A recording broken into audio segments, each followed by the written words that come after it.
کتے ڈبو نے بچائی رابن چڑیا کی جان۔ ایک صبح علی اپنے باغیچے میں کھیل رہا تھا اور ڈبو اس کے ساتھ تھا۔ ڈبو نہ صرف علی کا دوست تھا بلکہ پورے محلے کا محافظ بھی سمجھا جاتا تھا۔ وہ کبھی بھی کسی کمزور کو تکلیف میں نہیں دیکھتا تھا۔ اسی دن ایک ننھی رابن چڑیا اڑتے ہوئے آئی اور ایک درخت کی ٹہنی پر بیٹھ گئی۔ اس کے پر تھوڑے جھڑ چکے تھے، شاید کسی شاخ سے ٹکرا گئی تھی۔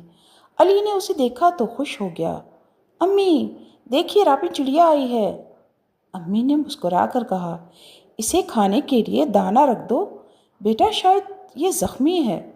علی نے ایک چھوٹی پلیٹ میں چاول اور پانی رکھ دیا۔ ڈبو بس آرام سے اسے دیکھ رہا تھا۔ اچانک جھاڑیوں میں کچھ ہلچل ہوئی۔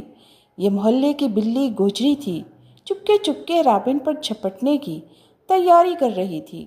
ڈبو نے فوراً محسوس کیا، اس کے کان کھڑے ہو گئے، آنکھوں میں چمک آ گئی۔ جیسے ہی بلی نے چھلانگ لگائی، ڈبو برق رفتاری سے بلی کے سامنے آ گیا۔ بلی اچھل کر پیچھے ہٹی اور ڈر کر بھاگ گئی۔ رابن چڑیا ابھی تک کانپ رہی تھی۔ علی دوڑ کر آیا، شاباش ڈبو، تم نے میری دوست کو بچا لیا۔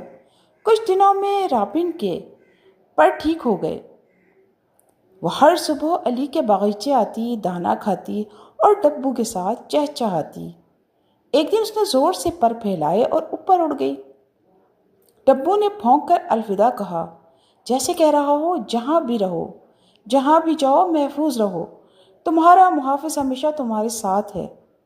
تو دوستو، سبق یہ ہے کہ جانوروں میں بھی رحم، دوستی اور حفاظت کا جذبہ ہوتا ہے۔ ہمیں ان سے سیکھنا چاہیے کہ دوستوں کی مدد کرنا اور کمزوروں کو بچانا کتنا خوبصورت عمل ہے۔